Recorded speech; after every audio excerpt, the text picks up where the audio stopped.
Welcome to the Midday Live Show. Go on, meet the crew. You know what we just came to do. No telling who be coming through. Jazz and Fritz and Steve, who styles gotta fit the mood. It did been a while, they left the milk. I got a DJ too. DJ who? DJ spoil milk on the ones and twos. Catch the show, watch it be on 12 and noon. Ain't nothing like them other shows. And check it for your podcast. All hard just broadcast. Go screen it live on YouTube. Brand new, everything about them got a bag too. Had to, cause now they see the stars when they pass through. Bad news, if you ain't up on this, you can't slide through. Especially when they find dining, shining, but the time whining.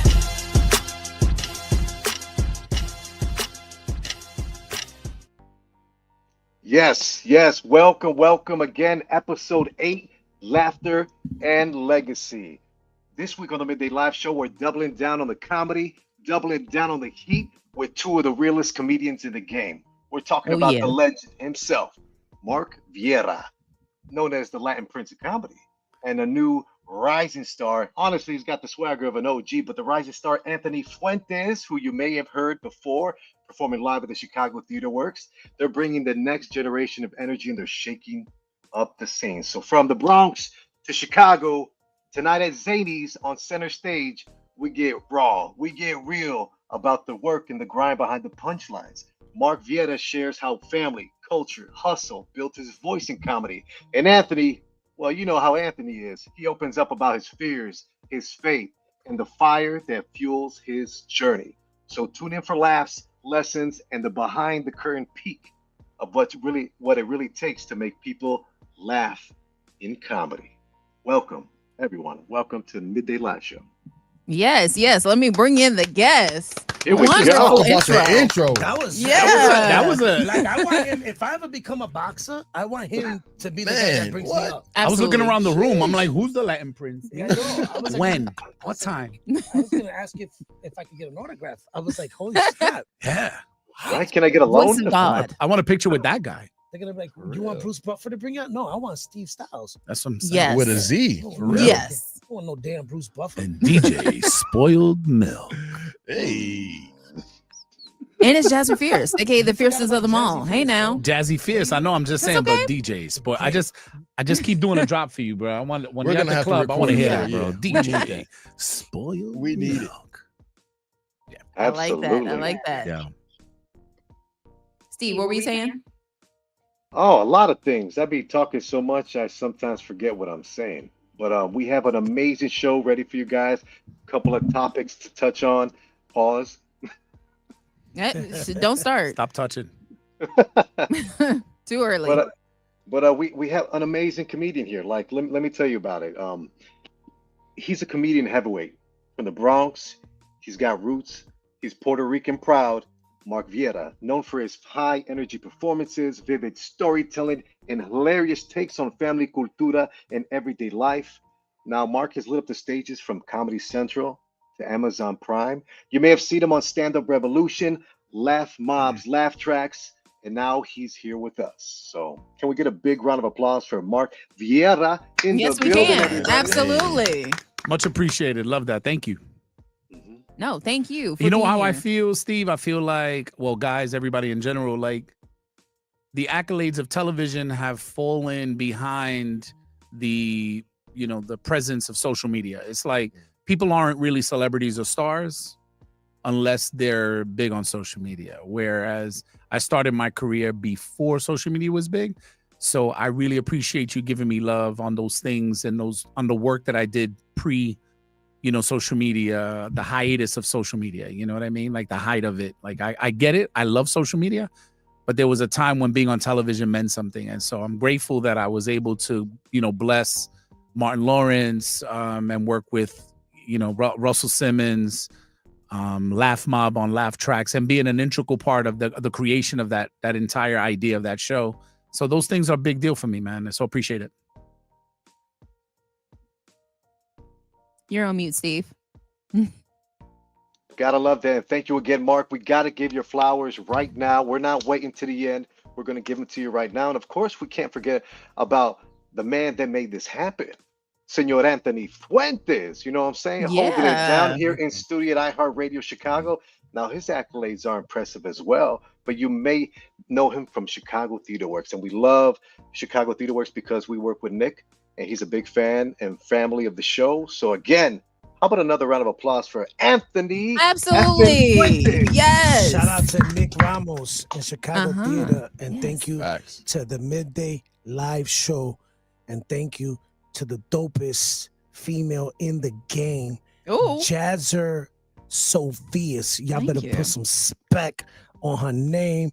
And DJ Spoil Milk. Coolie Not to be sucio. I'm Not sorry. to be confused. That's my with DJ name. DJ Almond Milk. There's only one. And my brother, of course, Steve Styles. No, thank you for having us. Of And course. I'm honored I get to be here with my mentor. Everything I owe, I told you this before when you interviewed me, I owe to this man right here. I was his biggest fan, and I'm still his biggest fan. And I'm honored I get to get mentored by such a legend. And we love to hear that. That's really what it's all about. Amen. Come my on. guy. So, Mark, let's get into it. We Yeah. know that you grew up in the Bronx and you were raised on some really iconic like TV comedies. And I want to know how that influenced your voice as a comedian and what made you go from watching comedy to knowing that that's what you wanted to do for a living. It was almost one and the same, really, because I would watch a show like Three's Company at the time, which was a really big sitcom back in the 80s.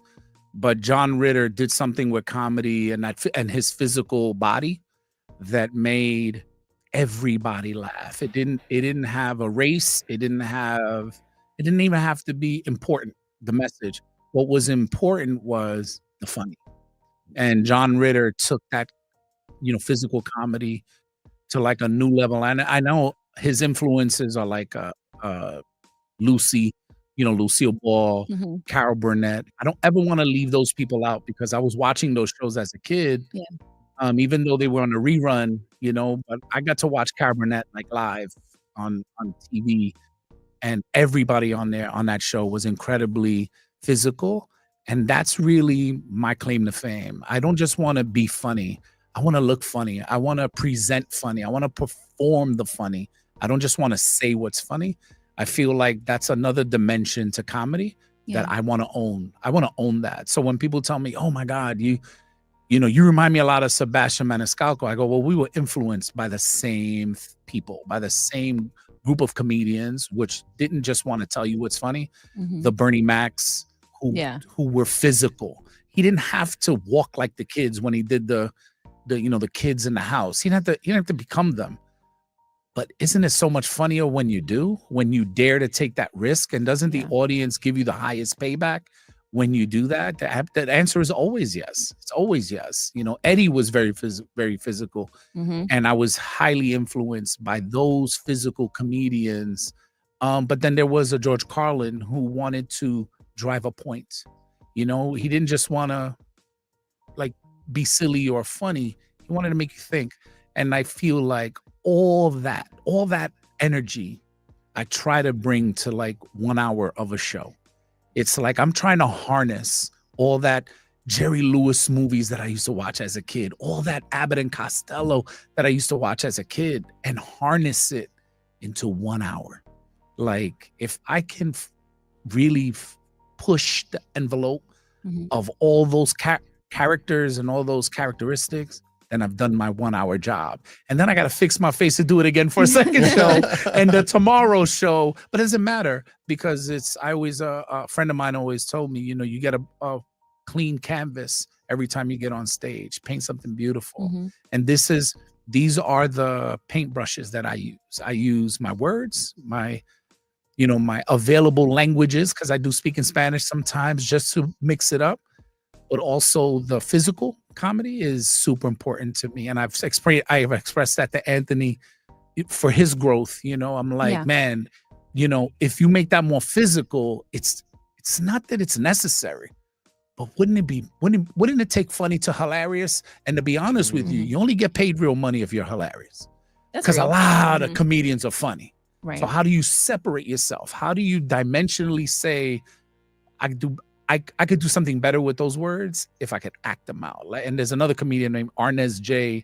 And I think a lot of people don't give his flowers. But I'm like, that dude, when he gets on stage, he's willing to do anything to make you fall down in laughter. That's that's who I love. Like, that's what I love about that, about that type of comedy. And there are many different types, but that slapstick sort of comedy, I love that so much. It really is, to me, it's beautiful. When I watch an old movie that's well past from the 50s, that makes me cry laughing based on its physical quality. I'm like, that is amazing. Meaning that's a language in itself, that physical comedy. It's a language. We used to, Charlie Chaplin used to do it without words.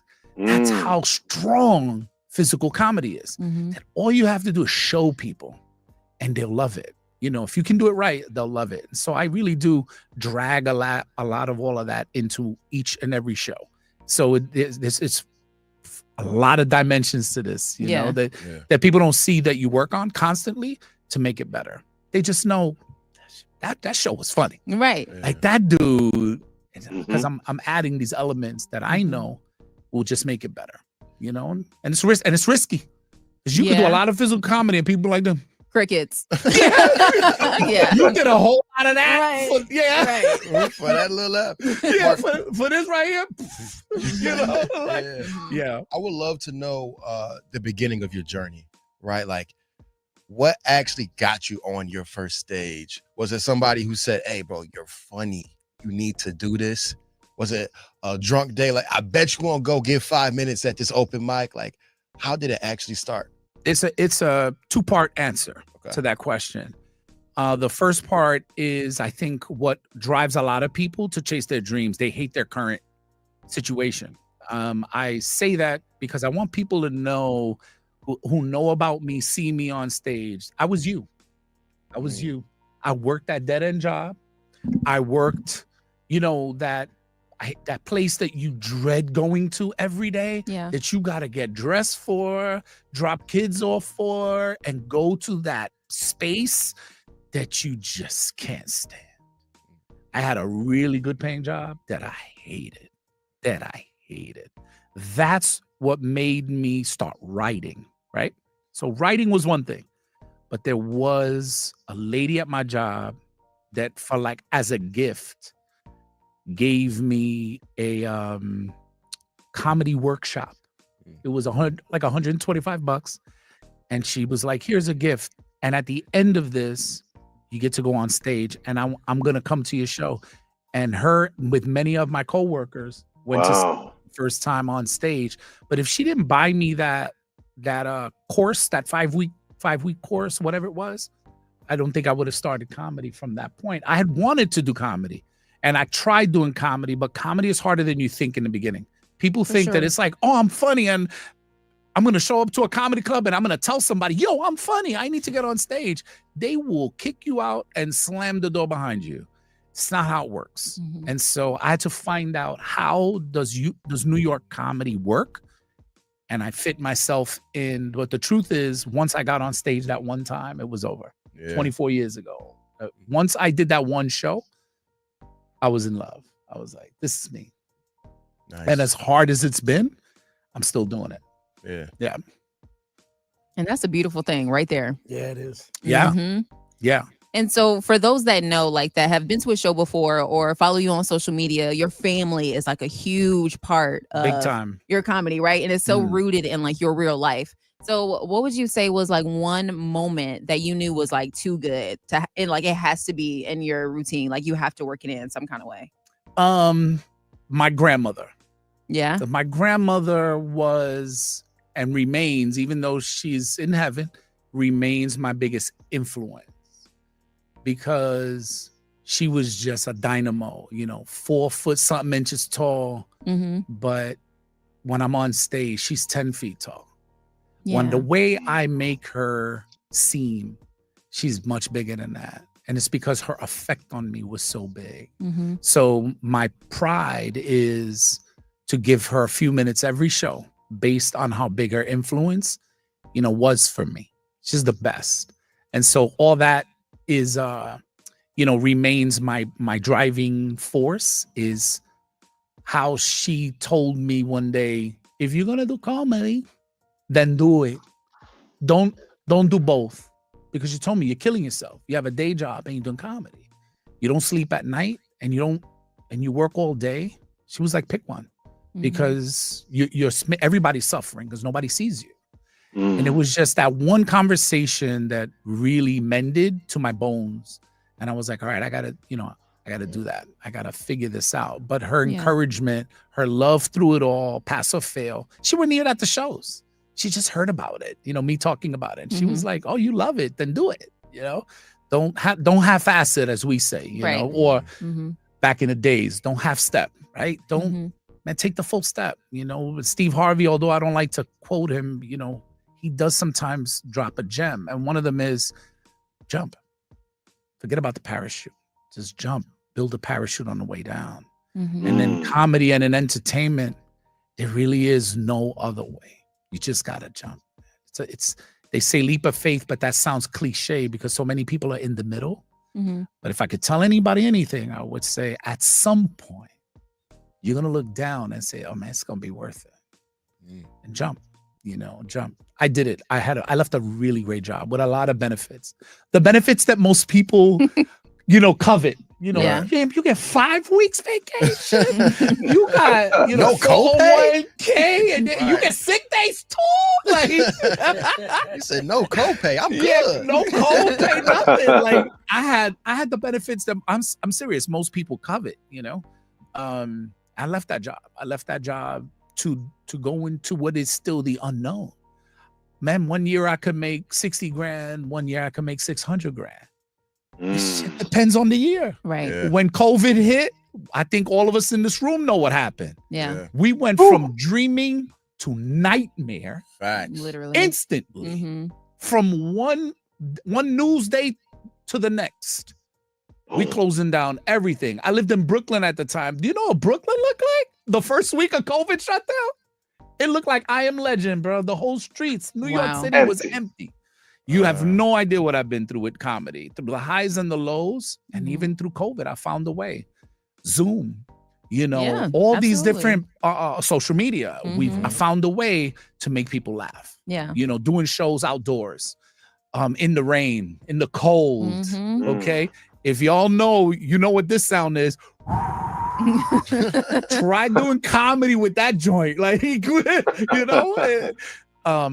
I've done it, and here I am sort of reaping the benefits of sticking with it, man, even when it was cold and there was no dreams to dream. During COVID, we didn't see an ending. When is this going to end? We all know. Right. I still continue to dream through the hard times. And like I said, I think what happened is an evolution. And I think what me and Anthony talk about is evolving and allowing that process to happen is also hard. Change is hard, but knowing that you're changing and embracing it creates something so beautiful on the other side if you just allow it to happen. And so that's where I'm at in my career. My comedy is different. What I talk about,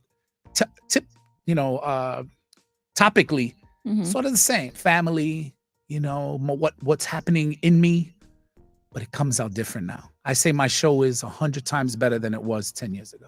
Yeah. And that's hard to say because let me tell you, I was a bad dude 10 years ago. Like I was a bad dude 10 years ago, but it wasn't the real me. Yeah. That was just the me at that moment. Like now I'm getting closer to the real me. And so now the comedy comes from a better place. It's just because I'm in a better place. Yeah. Can we clap it up for growth real quick in the room? That's what it's all about. No matter what you're into, no matter what your dream is, it really is about that growth. And you have to know you can do it. Definitely. It's going to get hard. Things are going to be difficult. Yeah.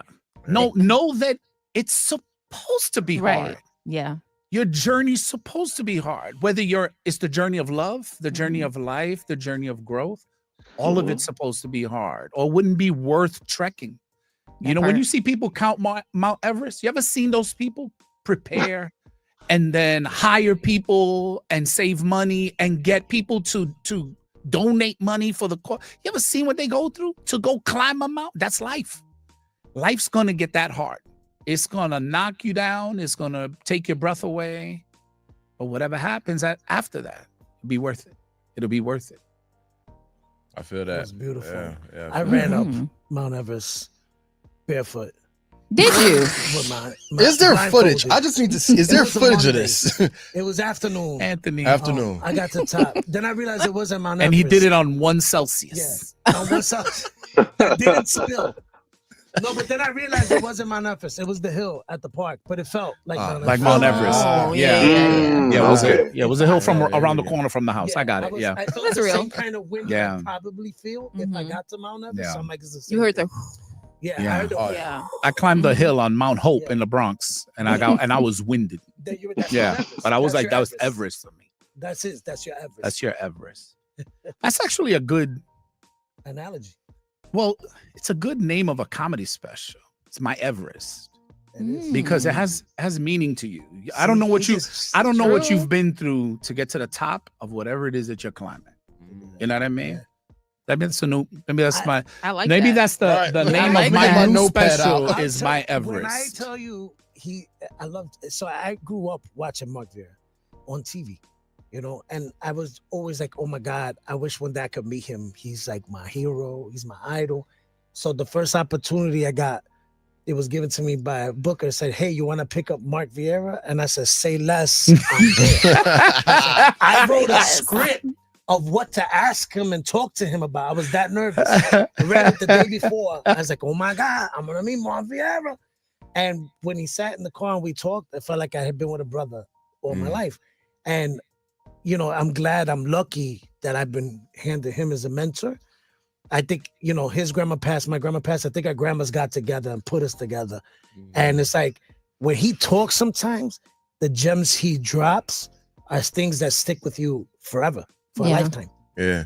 So now Yeah, but it's I real special. I want to real quick come back to answering the first question you had. There was a joke that I did about my grandmother being the nosiest woman in my neighborhood, and everybody knew she was nosy because she had her pillow on the window in New York City, and she knew everybody's business, and she would yell your business out from the 5th floor. I love that. Yeah, so you know what I mean? Like that influence, like when I did that joke for the first time in front of a real audience, the tears. But now I could do that same joke and say my grandmother was the first Ring camera. And now a joke that I wrote 20 some years ago is funnier 20 something years later. Yeah. Because now I could do that joke back then. Now I could say my grandmother was the first Ring camera, boy. She saw everything in front of the building. Yeah. That's hilarious. Yeah. She was the Ring camera, not on the, but she was for the neighborhood Ring camera. everybody, Yeah. Yeah. She was that person that would yell, you don't belong. You don't belong. You can't cross the street. You better come back over. Like, and you was like, you're not even my mother. like my friends would be like, yo, tell your grandmother to mind her business. I'm not gonna tell her that. Exactly. Let's play the clip. Exactly. Like that. Why you in my business, old lady? She was like, Mira, get away from there. And you were like, Who is this? Is she Yeah. okay. Yeah. Hey, Steve, we got- jump in the conversation, man. Oh man, I've been listening. You guys are doing great, but I was able to find the clip. If you got a second, don't try it. Abuelita's watching.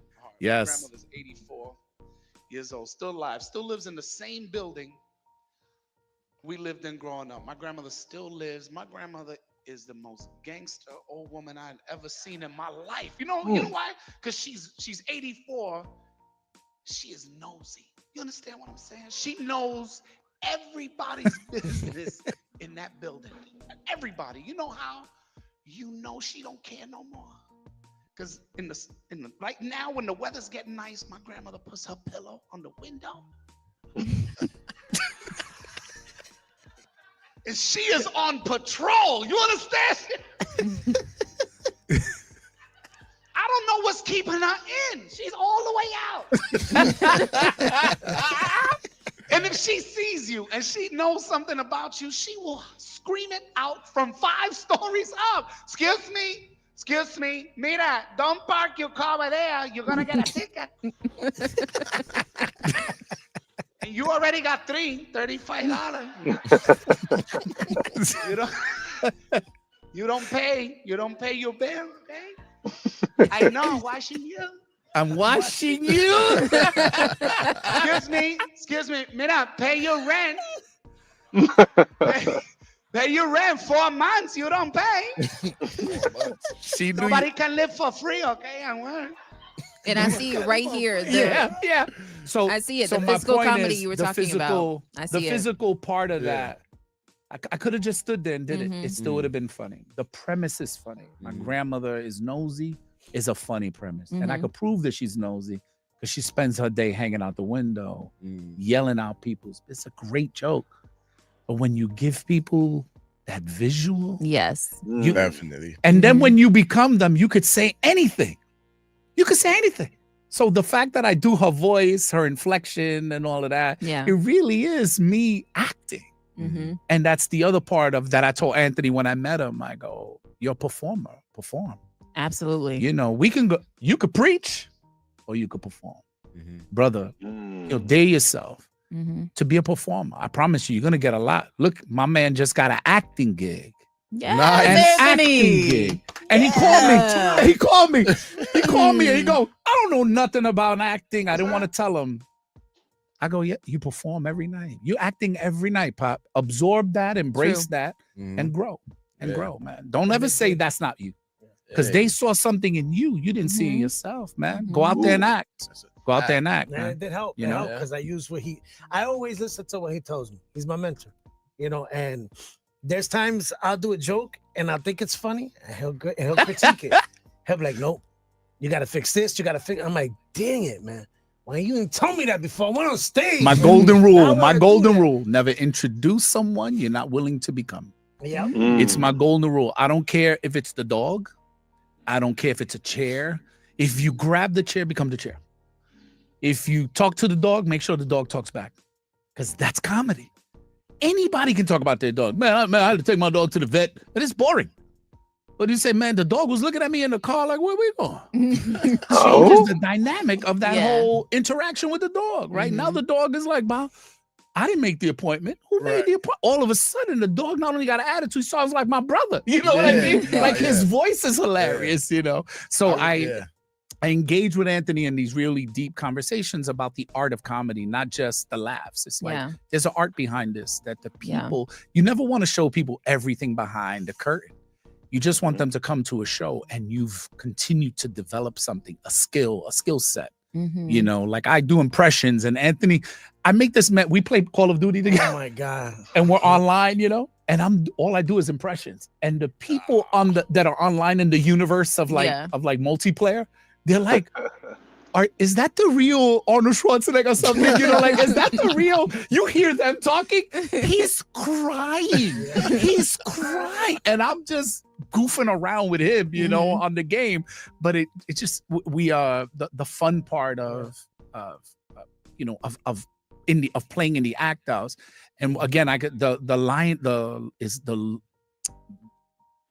a long list of great act out comedians, Jim Carrey. Like I could just name them. The second I named them, Tommy Davidson, and I say it, you're gonna be like, I know where they will do anything. Jamie Foxx to be funny, right? Just to get you to laugh. Jamie Foxx turned a script into a flip, a song, and a blah blah. And you're like, wow, he's right. Amazing. I fell in love with his physical comedy, facial expressions, and all this stuff. But it's not just me. Like when people say, "Oh, you're like this guy, that guy," I'm like, no, I'm like all of them. I've loved everybody I just mentioned. I've loved through my life. Like I wish I could be Jim Carrey in my set. I wish I could be Tommy Davidson in my set. My point is, they're all influential, is what I mean. And so I have how do you know when people do the clay? Like I have a perfect clay piece that I'm helping to sculpt and mold through positive influence, right? Through positive words. And I never tell them it's a bad set. I always tell them that joint could be better. That's all. You had a great set. You know what? Too bad. Because it could have been better. Oh man, you're right. You're right. He looks down. I go, yeah, I'm teaching you a lesson. Yeah. As comedians, we have 10 shows a night. Do you know the amnesia you gotta have? That you got a standing ovation on the first one? You got 9 more shows to go? the people that came for the second show have no idea what happened on the first show. You better get out your headspace Exactly. and fix your face to do the second show like there was no first show. You know how hard that is? You know how hard you got to train? You know, it's like a sniper getting that one dude. You can't celebrate. There's a whole bunch back there trying to get you. You better, you know, reset yourself up and hit and put that, you know, the crosshairs up again, because we got a lot more work to do. There's a lot more work to do, you know? So that's, as my guy, I'm like, I know there's a language I speak to him that we sort of connect on. Nice. I want to know, what's one of your favorite stages? Like, yo, I went crazy in Chicago or Brooklyn. Okay, best stage, Madison Square Garden. That's my biggest best, because I'm a New Yorker. Now, maybe if I was from Boston or if I was from Chicago or somewhere else, that answer might be different. But I'm born and raised in New York City. My dream was to be a Madison Square Garden. I was able to perform with Gabriel Iglesias, with Fluffy at Madison Square Garden. Huge. What was that like? It's just from the arrival that you come in through the artist entry, you know, there's a tunnel and you got 10 security people walking you in. They give you your credentials. You feel like I was Bruce Springsteen for a day, you know. I was playing the hits, you know. But I'm gonna say something very weird. My best performance that I can remember was in Houston, Texas, at the Houston Improv. I tell you that because the audience did something that has never been done again. I said goodnight. I did about a 25-minute set. They stood so long, they wouldn't leave. They just kept clapping. And the host said, Mark, can you do another 5? I'm backstage already. Like, I'm changing my shirt. Like, I'm ready to get in my Uber. Can you do another 5, bro? These people, they're going nuts. I love He's that. on stage. The second I show my face back on stage, the place goes bananas. They sit down. I do another 5, and I get another standing ovation. Wow. Damn. Wow. Houston, Texas. Beautiful. Ask me if I could have dreamt that, and I will tell you no. So George Lopez says something to me. He goes, Mark, one day you got to understand, you got to dream bigger. You've already hit all the markers. You're funny, bro. Now what? So continue moving the goalpost in your life so that when you hit those important things, you know that you can do more, that you can bring more, and you can achieve more than even you could initially dream of. I only dreamed of being funny, right? It's right. I've only dreamt of being funny. Now, you know, now I want to be spoken about when people talk about their favorite. Who's your favorite comedian? You know, and they go, oh man, Chappelle's, that's my guy, man. You know, Hart, you know, and then that Puerto Rican dude, Mark, I love that dude. Like that. I told Anthony that to me, and I even told my woman who doesn't understand. I don't want money. I want respect in comedy. I want my peers to know me and to know that I worked really hard to bring an exceptional product. You know, that and not only that, but we go from making people laugh to making them feel. And that becomes a humongous page changer. You know, that people left your show talking. They left talking, not just laughing, because they laugh, but they're talking. There's a conversation they're having about their relationship, maybe the relationship with themselves, their relationship with God, their relationship with their parents, you know, all that to me. Super important now. But one day it was just laugh, you know, just want to make people laugh. And then when I leave and I got this little money, I'm good, you know. I got my Jordans, like I'm a happy boy. obviously, what happens is that it grows and it changes, and like I said, the goalpost moves, and you continue to move it. I think that's super important. And he's right though. All his peers, like, it's crazy because I've been doing this only 8 years, but I've had the opportunity of meeting some big names.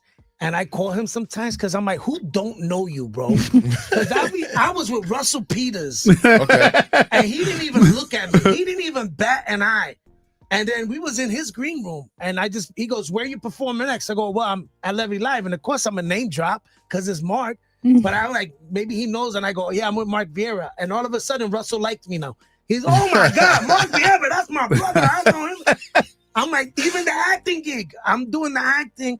And the director's talking to me. I'm like, yeah, I gotta go to Denver. He's like, I don't know if you can miss that day, bro, because we need you for filming. I goes, because I'm opening for my brother, Mark Viera. Mark Viera? Man, I know Mark Viera for 20 plus years. Go ahead, take the day off. I'm like, what? Are you serious? I got him a day off. Like, I'm like, Love that. I got you a day Love off that. for the name drop. And Okay, I you know. call him too. I'm like, who don't know you, bro? Like everybody I've always brought his name up to, you always hear the most utmost respect. And these are coming from big names. And they're just like telling me stories for days. Man, Mark is one of the best in the game. He's one of the funniest in the game. You're lucky that you're able to get mentored by, I've been told by big names. You're lucky that you're able to get mentored by this guy. And I know I am, you know, and I'm glad that I have a brotherhood with him on top of that. Cause like he'll FaceTime me every morning and show me what he's cooking for breakfast. I show him what I'm cooking. His health is important to me. Yeah. That's my friend. Yeah. So outside of comedy, I'm He's like, that yo, kinda look what guy. I'm making. Yeah. Make this tomorrow. I tell him, make this tomorrow. Buy these, make this tomorrow. Hey, Chicken yeah. sausage. You know, I tell him I'll make a couple eggs, chicken sausage. I'll make this, that, or whatever. This is what I eat. This is the portion size. Do that. Yeah. And he's like, all right, Meanwhile- what kind is that? What kind of, you know, it's important. Yeah, he does. And that's why he's one of the realest. He's one of the only in my circle because I know I could talk to him. He's always looking out for my benefit. He calls me, yo, eat this. This is healthy for you while I'm eating a Hostess cupcake. I get it. Thank you for making me feel worse than I already felt about eating this cupcake. Every time I call him, he's like, eat what? As he's drinking a soda or something. And I'm like, hold on. First off, put that down. Put that down. Yeah. I'll be muted when I'm at the McDonald's drive-thru. Hold on, I got another call. Hold on. 2 Big Macs, please. Too many times that's happened where you're like, hold on, let me call you right back. I'm like, are you at Taco Bell? He's like, no, I'm not. They're like, here's your change, sir. And your 2 tacos. Have a Taco Bell thank you day. for coming to Taco Bell. Right. I'm like, you're a liar. You are a liar, bro. Thank you for choosing Chick-fil-A. Yeah. Captain Nom Nom Nom over here. That's crazy. Steve, you want to jump in there, man? Always, my man, always too. Like, don't forget, like, you know, this is Mark Viera. So we got to make sure he says his piece. And Anthony, man, you're on fire with the comments, man. We appreciate that. But my question is quick, Mark. A lot of your comedy comes from real life, familia, cultura, struggle, and success. Was there ever a moment in your journey where laughter genuinely saved you from something darker? Yeah, I think a lot of people don't know that I lost my son, Mark Jr., in a motorcycle accident at 26 years old. Wow. So that was the time in my life where a lot of decisions needed to be made. You know, do I continue doing comedy? Can I continue to do comedy? Can I continue living without my son? These are questions that I never asked myself ever until this happened, until this day. And to be honest with you, even I don't want to take too much time and get too deep, but it was the fact that my son, right before his accident, was at my show at Caroline's on Broadway in New York City, one of the biggest comedy clubs in New York City, right? I was there headlining the whole weekend, and my son, Mark, brought all his friends and had the time of his life. It was that moment that I was like, if I stopped doing comedy, how much disgrace that would be. What a tragedy on top of a tragedy would it be if I stopped being funny because of this. Mhm. I should find a way to keep going in his honor. The fact that he was my biggest fan is what really turned for me everything from tears to growth. You know, from just cry, because I still cry every day, every single day. And for those of you who are listening to this, you know, or hear this, if you're going through something similar, you know that we are those who are grief stricken are in a very special kind of family. And we have a right to allow that grief to happen and to try to grow from it. It's not an easy task, though. This is the hardest thing I've ever been through, but it is honestly, it's making my comedy really better. You know what I mean? Because every day I have to deal with melancholy. I have to deal with a sadness that is like a shadow. And then I have to go perform, or I have to go write, or I have to do an interview, whatever it is. I have to fix my face to say, I love you, Mark, today, tomorrow, and let's go do this. And instead of feeling like he's not with me, I try to include him. He's here with me. He's here inspiring me. Even though I was his dad, he still inspired me. So I'm here today through his inspiration because, man, I got lost, man. 30 days, I didn't touch a microphone because I couldn't, bro. I just couldn't. And for those of you who know my pain, know exactly what I'm talking about. It's not about depression.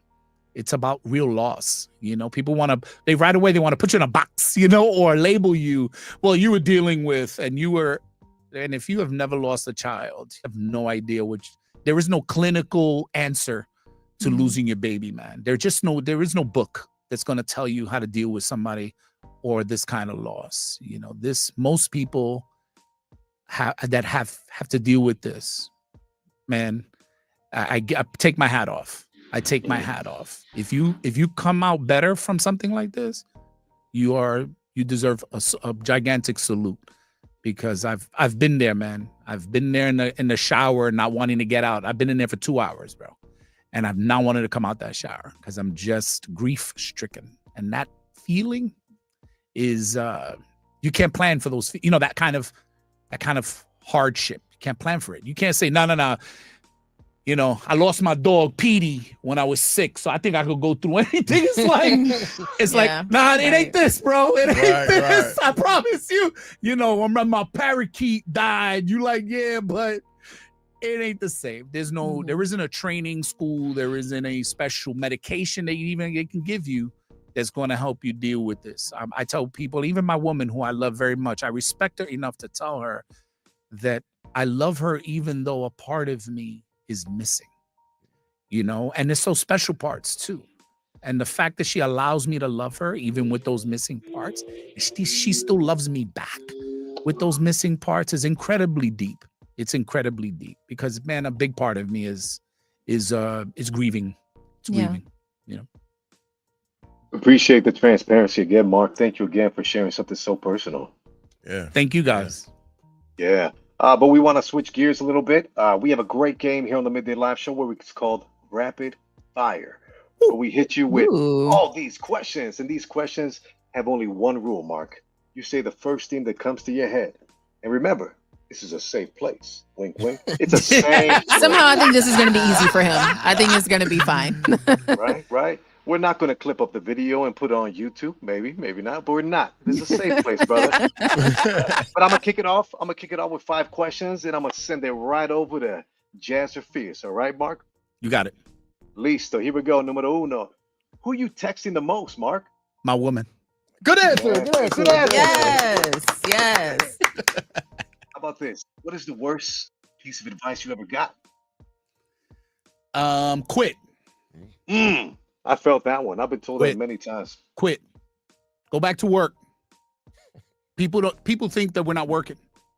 They think entertainers are not working. They don't understand what drives us, what motivates us, and what pushes us to wake up earlier than everybody or go to bed later than everybody. Yeah. As we contemplate the conversations, we contemplate the material, we contemplate the trajectory, how to change that trajectory, how to just make one small move that changes everything, You know what? Preach. Yeah. Yes. That's real. Exactly. Yep. And we say that again for those in the back that didn't hear it. We working. Real. This comedy is entertainment business. Yeah, this ain't exactly. This ain't for the faint of heart. I'll tell you that much. Next question. DJ Boil Milk Star, he was DJ Milk. That's right. Yeah, imagine that. You understand? DJ Leche in the Spanish clubs. Yeah, it took multiple days being left out of the refrigerator to get here. You know what I'm saying? To get me this way. Right. Put some respect on it, y'all. Yeah. Put some respect on the fridge. Yeah. Next question. What's one food or one dish you cannot live without? Panin. I didn't even want you to finish the question. I didn't even want you to finish the question. I was like, bro, and I'm talking to, by the way, I'm talking to somebody who doesn't eat pork. And I told you, you're gonna have to change that for me, bro. Please. Just I will. some pernil de lechon. Look. Mhm. As we crank it and it cooks and it sautés and it marinates. Dale, brother. From Chile, don't eat pork. Right? Bro, that's like an Eskimo that hates ice, bro. You are an anomaly, papo. Like You're through Savage, bro. You're through Savage. We're gonna make that happen. I'll make an exception for you, Mark. I definitely will. All right. Oh man. I got two more questions, Mark. Then I'm gonna pass it over to Jazz. All right. all right. What is the stupidest dare you ever agreed to? Stupidest dare I ever agreed to? I swam with sharks. What Wow. the? Mm-mm. Like free swim, snorkel with sharks. My woman was like, we're gonna go see sharks, right? We're gonna go see sharks. See. And everybody's jumping in the water. And the captain comes over and goes, you sure you don't want to go in? He's like, it's gonna be fine, I promise. And I go, how can you promise that a loose shark ain't gonna bite me? I swear this is what he said. I understand them. That's what he said. What? Damn. I understand them. I understand their temperament. And then today, they're doing very good. They're very good sharks today. That's what he said. And I Not put me. on snorkel gear and me and my woman jumped in the water. True That's story. all you needed. Oh True my story. gosh. He Oh my convinced gosh. me I that, would have been like, that he was like Cesar Milan, the shark whisperer. I was like, he convinced me. You ever watch that show and be like, yo, he's talking to that dachshund right now. Yeah. Like That's they got a crazy. connection. Yeah. He was like, great whites are okay. Yeah, I was like, yeah, great whites. I That's think crazy. they seemed calm. I would have been like, you know what? I watch when animals attack. No, I'm good. I'm not trying to be on the next. No, you episode. know what show? I Was Prey. You ever watch that show? You Oh watch that my show and gosh. you're like this. I'm not even leaving my house. I'm good. People get attacked by the strangest things. Like Final like a destination. butterfly bit this Hello? lady's face. Mhm. You like a butterfly A bit you? butterfly? I didn't even know they had Stop it. teeth. What? Yeah. You wild, Mark. You Absolutely wild. not. Final question for me. Then I'm gonna pass it to Jazz. All right. What is your go-to karaoke song? Prince, When Doves When Doves Cry. Cry. Oh, I knew you were about to Amazing. say that. Right. Woo! Amazing choice. Amazing. I knew you were about to say that. You know what? That song puts me in a mental space. Yes. And did that opening. Mhm. That right? This is what it sounds like when Yes. doves cry. That whole feeling.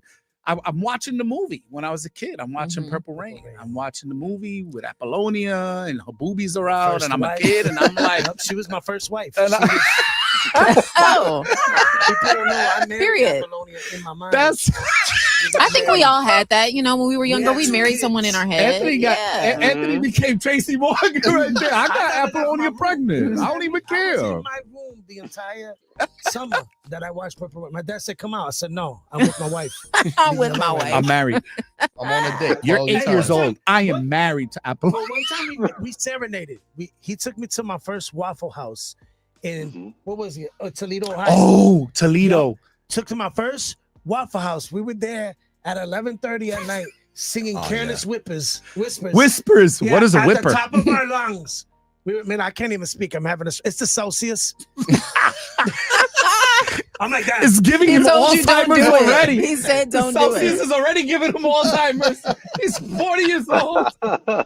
No, we sang Careless Whispers at the top of our lungs. No, let's sing it your way. Careless whippers. Who's careless whippers? Was that a lighter? Careless whippers. You know what I mean? Even the people at the Waffle House, they was like, "Yo, I never heard that version." That's a new one. That's a Careless Diddy remix. whippers. Uh-oh. That's I the said Diddy no. mix. Oh no. Oh boy. Nice try. Nice Touchy try. said, too soon. Oh, Too soon? Damn. Oh, really? Oh man. Okay, let me take over rapid fire. Yes. Describe your comedy style in one word, Mark. Funny. Period. If you could hang out with any cartoon character, who would that be? Popeye. Oh, Spinach. okay. Yeah. This dude. Yeah. From The forearm guns. with the guns. Spinach. Oh, yeah. I like that. Other than yourself and other comedians, what's something that never fails to make you laugh? Comedy movies. Like Okay. yeah. Yeah. We'll take that. All right. Best compliment you've ever gotten? You're my favorite comedian. Yes. Nice. Okay, and the last one for me, I'll pass it to DJ Spoiled Milk. Left out the refrigerator. When they make a movie about your life, name the actor you will want to play you. Ooh, that's a good one. Anthony. He's like, I'm right here, bro. I'm just saying, I'm right here. Right here. Wow, I've never even thought about that one. So let me just I'll do a rapid fire answer. John Leguizamo. Oh, Okay. snap. Yeah. I mean, he's older than I, but Yeah. you know, with makeup and stuff, you know. They can do just gotta anything. cut his hair. Yeah. Not a Yeah. makeup. Yeah. I look like you. Yeah, exactly. I'm He's just like saying, 5'3", we're you know. already halfway Yeah. there. You picked him You, over you know what I wanted to say? Dwayne The Rock Johnson. If you know? someone asked Oh me, my I would have been gosh. like Fat Joe. Fat Joe. What actor? Fat Joe. Fat Joe. It's not even an actor. I would like Fat Joe to play me. It's not even an actor. He just named anyone. You know what I mean? Just Fat Joe. Boom. Just Fat Joe. Yeah. Boom. Let's see New York pizzas. We're not from New York, Okay. but let's say we go to New York. We travel to New York. What pizza spot are you sending us to right away? Patsy's, 118th and First Avenue. Wise choice. Yeah. Now, it's like that. I'm not saying there's these new pizzerias. There's John on Bleecker, Yeah, but they're not but Patsy's. they're not Patsy's to me. And there's some new pizzerias that I have not had that I don't want to say because I haven't had them. But for me, my go-to when I'm in New York is Patsy's. And there's a bunch, but the one on 118th and First is the original. Mhm. And that one, they're still murdering that. Like, it takes minutes and it comes out lava hot. Yeah. Can't even touch it. Love that. So what are your thoughts on deep dish pizza?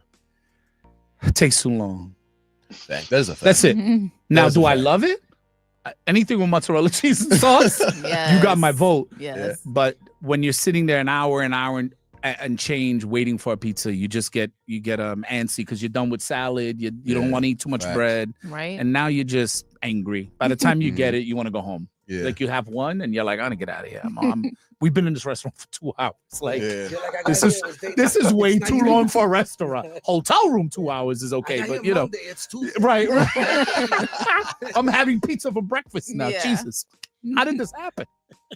If you could time travel, what era would you travel to? Probably in the 80s. The 80s? Probably in the 80s. Cocaine. Just okay. Damn. Okay. No.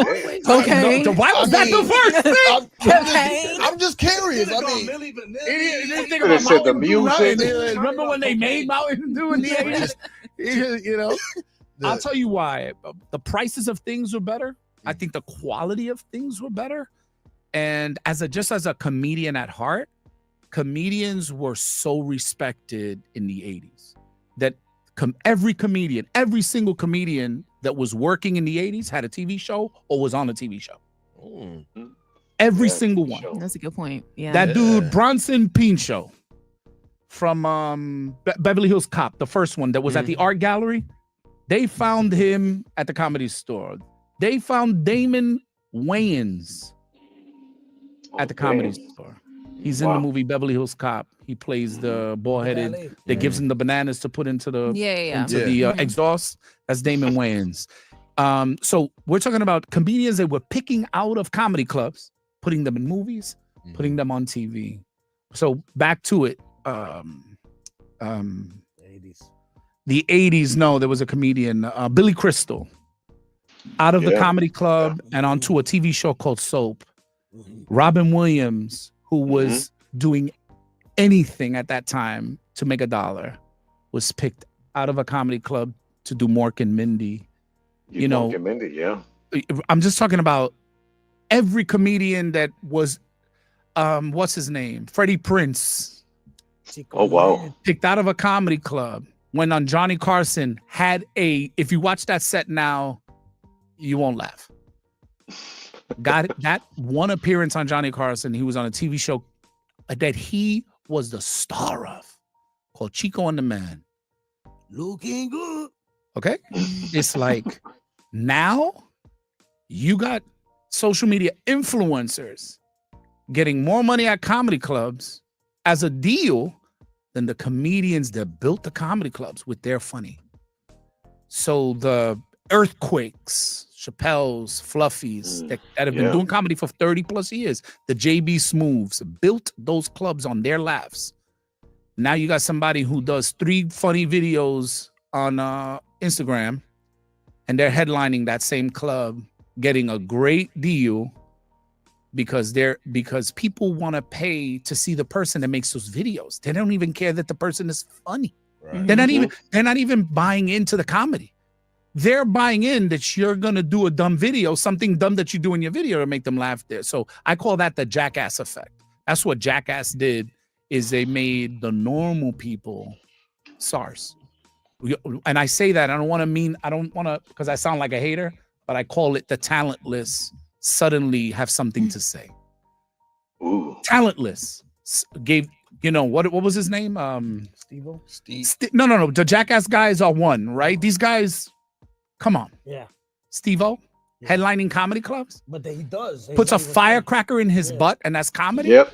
Come on, Steve-O, guys. I'm talking to adults in the room, right? Right. But then you had they also did it. Sharon, Osborne. Ozzy Osbourne, right? It's like that effect that people want to see.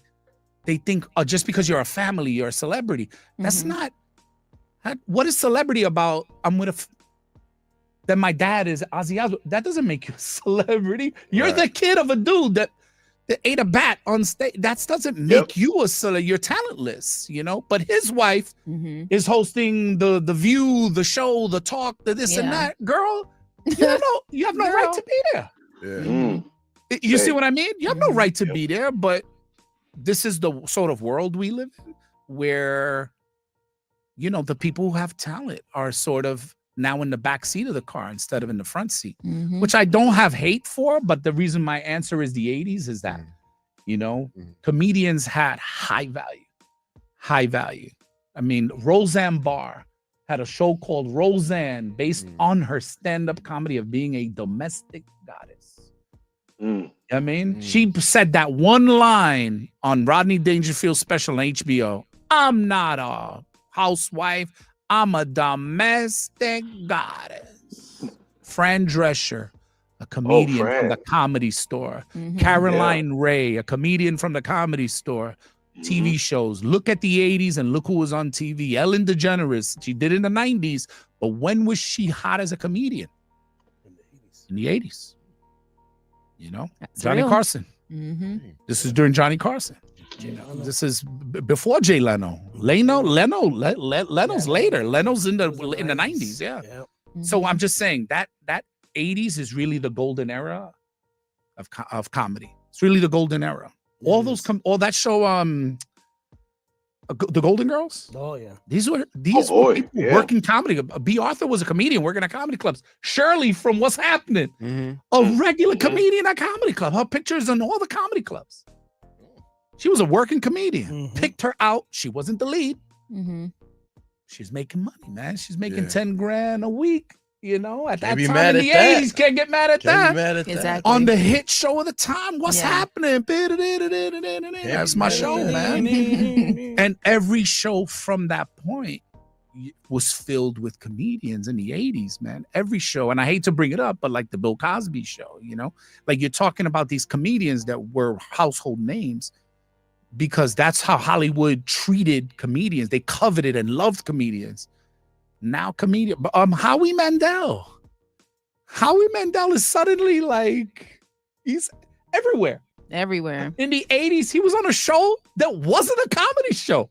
It was called St. Elsewhere. He played a doctor and a goofy doctor on St. Elsewhere. Doesn't matter.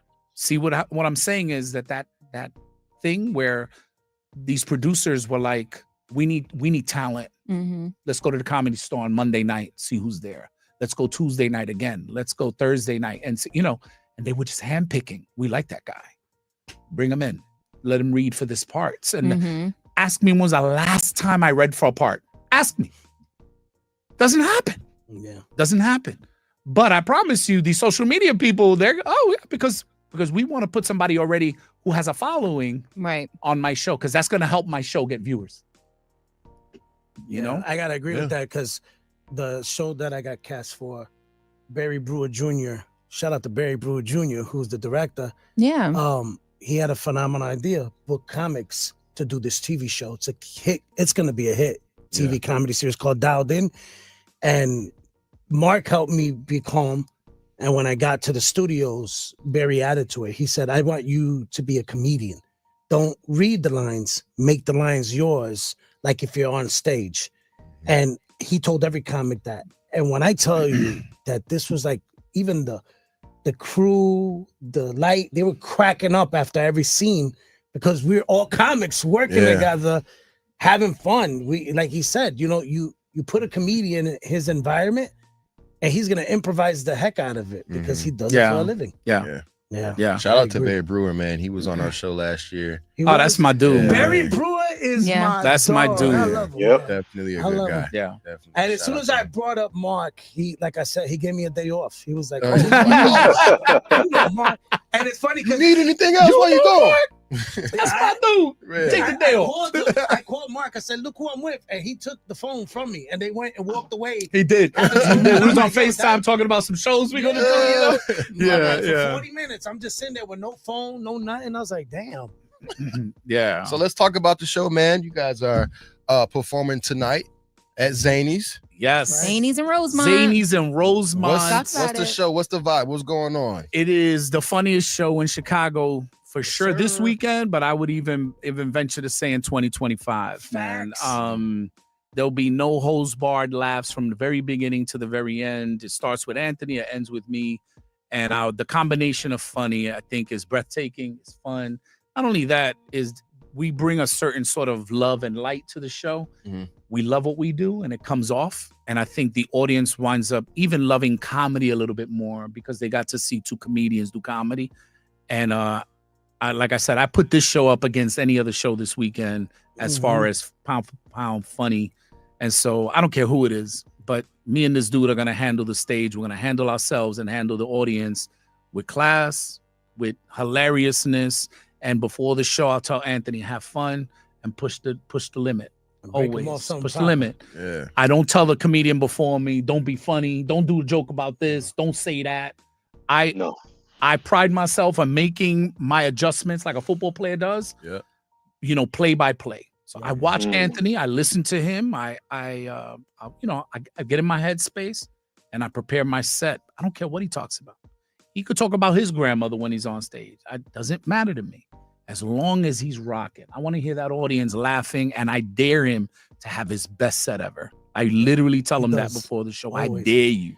He says, he says, break them off something proper. I dare you to rock that joint.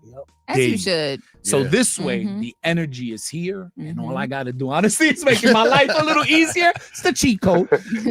He goes high, then I just got to take him higher. Right. I don't got to walk him up every step. They're already there. They're salivating. They know what I bring, and I go, watch this. If you don't think you know what I'm bringing, watch this. Because I always change my set. I always add something to it. Sometimes I throw in an old school joint like my grandmother out the window. You know what I mean? Yeah. But I venture. I don't do the same set every night. That is the worst thing for me to do. I was about to ask the same question right there. Yeah. Change it. Just like you do music. Right. It's like I do have a set. I like some certain mixes that I do. Yeah. Foundationally. But man, sometimes you get a song that day stuck in your head, you know? I want to thank you, Heavenly Father, for the day right? That's in your head all day. Nobody at the club don't know that. No way you DJing, they don't know that. But you play it. Turns this place inside out based on the way you were feeling that day. So the audience gets with me how I'm feeling that day. I love that, you know? And it's also show to show. So I got an idea of what I want to do. I could wipe the whiteboard clean right before I go on stage and just start writing as I go. You know, oh man, and I go, I don't know why. He goes, I never heard that joke before. And I go, Ed, that was an old school joint. I went in the back pocket. It was on a cue card and I did it, you know? Yeah. And even him sometimes is like, bro, you're on another level of daringness. No, because he really is. I dare right in front of the audience to just not improvise, but improvise the set list, if you will. He's a savant. You know, we were just in Denver, and I watched her whole new set, and I'm like, how? How did you write that fast? When did you write this? Yeah, You know? and he's like, this stuff I'm working on. I'm like, damn, and killed. That's the crazy part. Like, I've worked new stuff, and I'll get chuckles. He did an entire new set, and the audience was in tears. I was like, how? But that's why he is Mark Viera. You know? That's why I learned from the best. You know, that makes me feel good though, Mhm. because he's watching, he's learning. He's not just watching, he's learning. And Right. me taking those risks gives him a little bit of ease when he goes to take his own risks. Like he tells me all the time, "Oh, I did a new bit," and he goes, "It didn't do so good." And I go, "But I'm still proud of you. Still proud of you. Take the risk, bro. Yeah, take the risk. Absolutely. Forget about the audience, man. This is Mhm. about you. This is about you." You know, especially when you go to a show like Zany's on a Wednesday night and people just hanging out, you know, a lot of times you could be murdering. They ain't ready for you. You know, they ain't ready for you. There was a comedian named Mitch Hedberg. He used to do jokes to crickets. Now, say the name Mitch Hedberg and people go, "Oh, he was great." You go, "Why you didn't laugh when you was there?" Right. Why he was doing shows and everybody was just staring at him? Because he was way ahead of his time. He had a intelligence. He had a, you know, what they call a more cerebral type comedy. It wasn't fancy, but it was funny. It was funny as all hell. Facts. You know, that happens. I go, "Bro, don't worry about that. Don't worry about the audience. It changes every night." Yeah, right. Changes every night. It's like you're doing great on the set and you start playing some slow music that you just wanted to hear. And everybody like, I was thumping. Like I was thumping. I don't want to slow dance right now. Don't worry about it. Don't change the vibe, but you vibing. You're vibing. vibing. You know, I always say that. You vibe. Your audience will go with you. So are you guys doing crowd work tonight? Now we're gonna bring comedy. We bring comedy, We gonna man. bring that. We bring comedy. Crowd work. Comedy. Crowd work is good if the crowd is working with you. Okay. So a lot of times when you see comedians go, "Where you guys from?" It's because they tell the audience in advance, "We're gonna do some crowd work. We're gonna be recording," and the audience wants to play. Okay. This is my analogy with comedy. If you paid money to go see Hamilton, $180 per ticket for you and your lady, right? You and your significant other, $180 per ticket. And when you got there, they say, "We're not doing Hamilton, all right? We're doing Washington tonight." Listen, it's not ready. It's not ready. Same actors from Hamilton, but we're gonna do Washington tonight. We'll improv a little. We're gonna have fun. You guys ready to have fun? Everybody would march out. I paid $180 to see Hamilton. I don't care if you've performed this 6 million times. I want to see 6,000,001. I paid for that. I tell people I prepare a show for you, a damn good show. I don't need you to help me. You know what I mean? Go. Hey, It's like, that's let me valid. tell you the DJ pet peeve. The DJ pet peeve. Yo, they trying to get your attention for my 37 minutes. God, yo, I hate that so bad. Right? Thank you. I really do. This is from a DJ. Yeah, I hate that. Play. And it's always offbeat. You'll be on hip hop. What is it? Play the Supremes. Right? Yeah. Play yeah. Biggie one more chance. Yeah. Hit me with the no. Biggie. Yo. And they doing all this. Yo. Yeah, Biggie one more chance. And you like, I'm not, first of all. You know what I mean? Yeah. Like, ain't nothing here says request line. Mhm. Like, Yeah. don't tap me on my shoulder in the middle of my set talking about let me hear. This is how we do it. I will slap you in your face. But this is where we are in the world because I get people at my show yelling out bits that they want to hear because of this stupid box. This phone that makes people think that they're in real life when they're just looking at their phone. That's not real life, bro. That's a screen. So you can't come to a comedy show and start telling me the set you want to see. Right. I prepped it. I'm good. I know. No, but I want to do the grandmother in the window. That's my joint. But that ain't his joint. Right. It ain't your joint. Why I gotta do your, like, I'm not your private comedian, you know? Exactly. It's like I said, as a DJ, I'm playing for the club. Right. Stop The throwing masses. water at me to get my attention to tell me you want to hear. You know what I mean? Man. Who let the dogs must out? drive Like, me first nuts. of all, That must you drive can me play nuts. that Yeah. on, you know. Especially when especially like, it's a gig downtown Chicago, right? Yeah. There's so many elements going on. There's so much Mhm. going on. And when you're on that big of a stage, there's no room for error. And one thing that does happen is happened to me. You got someone trying to talk to you while you're in the middle of a transition. Yes. You're in the middle of a loop, you know what I'm saying, trying to get the wordplay going on. You got somebody, so Yeah. You waiting for a certain beat to hit to get another beat to. yes, Yes. yeah. Yes. And And you're as, like, then they get all upset at you.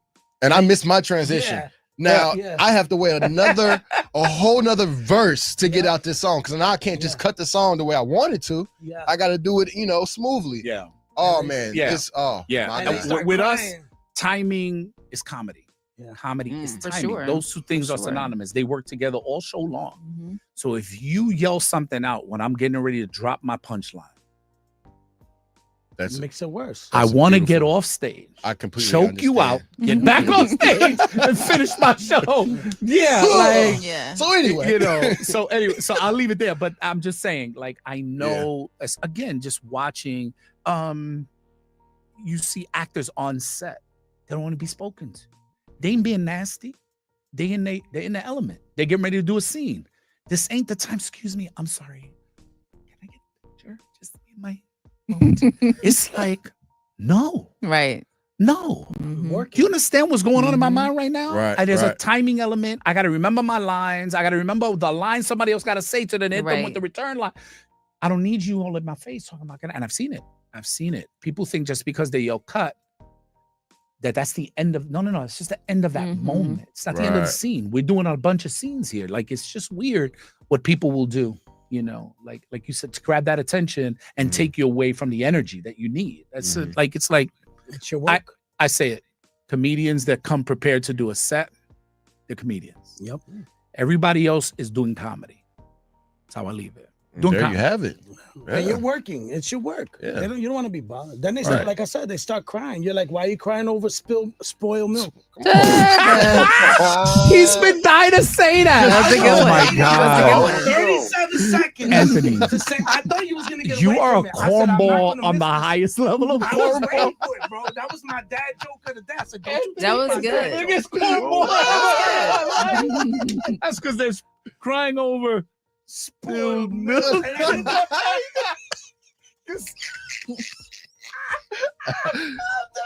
You are the worst person I've ever seen. He waited this whole interview to say, you know what? I'm over it. I'm gonna get him with this. I'm gonna one. get him with this. I'm one. gonna get him You're with it. dead. I was waiting for it. He took it away Love from me. that. I brought it You back. brought I it said, no, back, we gonna yeah. get this dad Yeah, you joke gonna out. yeah. We gonna get this one. I don't get many dad jokes, but that was one I was holding in my right pocket. Had it there. I So understand. when I spilled the Celsius earlier, I said, "That's it, spoiled milk. Why are you crying over spoiled milk? That's it." All right. I wrote it down. Very nice. Make Yeah, sure you let drop them your know where they social can media. follow you guys Make and sure you drop your social media out there, Mark. Anthony. Absolutely. My social media is Mark Viera Comedy across all platforms. One name across all platforms. So if I know what happens is there's fake, how do you say that people make these fake accounts or these ghost accounts? I don't know what you call them because I'm not Yeah. savvy like that, Yeah, but yeah. there's a lot of those. I didn't realize that until I searched my name. But if you reach Mark Viera Comedy, then you've reached me. Also, my website is just markviera.com. That makes life super easy. That's where you can find my upcoming schedule, my ticket sales, and all that. Markviera.com. Plus, the official Mark Viera merchandise can only be purchased and ordered at markviera.com. So I'll see you guys there. Yeah. Anthony dropped the socials. My social security number is 45. No, I'm just kidding. Somebody with a notepad like, what? Yeah. People right now, grab that notepad.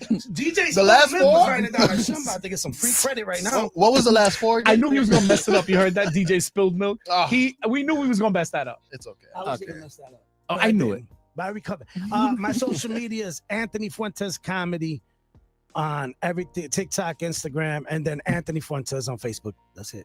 Easy. Yes, sir, man. Make sure you guys are going out tonight. Rosemont, Zanies, baby. Rosemont, 9 p.m. Zanies, let's go. World famous Zanies Comedy Club. It's Mark Viera.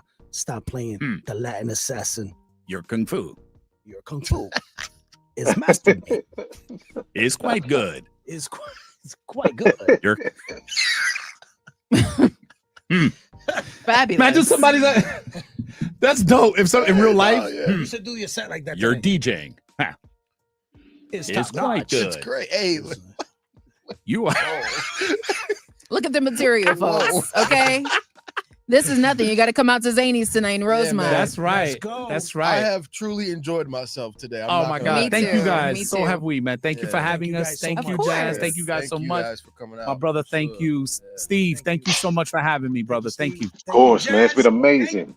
You're welcome. Jazz is it. So fierce. You're welcome. Jazzer Sophia's. You Yes. gotta put some spec on her name. Mm. Of course. Yeah. Follow me on Instagram, TikTok at Jazzer Sophiers. Did you say yours? The nastiest DJ in Chicago, DJ Spoil Milk. That's where you'll find me. Don't forget the sound effect. Oh, Bip, bip, bip, bip. All that. I was like, how do you make a sound effect for spoiled milk? I was gonna grab a guy and just pour. We got to record this. We got there's a couple of them. I got This a was couple a good of one. them. We got to record this one. Look, your DJing is quite good. Then you can add the Oh, yeah. Behind it, that's Oh, fire. yeah. That's Fire. lit. Yeah. Of Love course, it. you can follow me, Steve Styles Radio. That's Styles with a Z. With a Z. Styles with a Z. Period. And on that note, Styles with a Z. Z. For Zany. on that note, Yeah. I think Midday Live Show is over and out for the day. Thank you, everybody, for joining us today. As always, per usual, we are lit and always live from iHeartRadio Chicago every Friday. We'll be back same time, same place next week with Hell's Kitchen finalist Chef Egypt Davis. So make sure to Hey. tune in for that.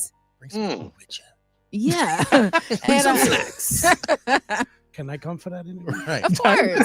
You guys can come back anytime. Literally. Thank you. Yeah, Literally. And of course, follow us at the Midday Live Show on all social media channels. And we will see you later. We are over.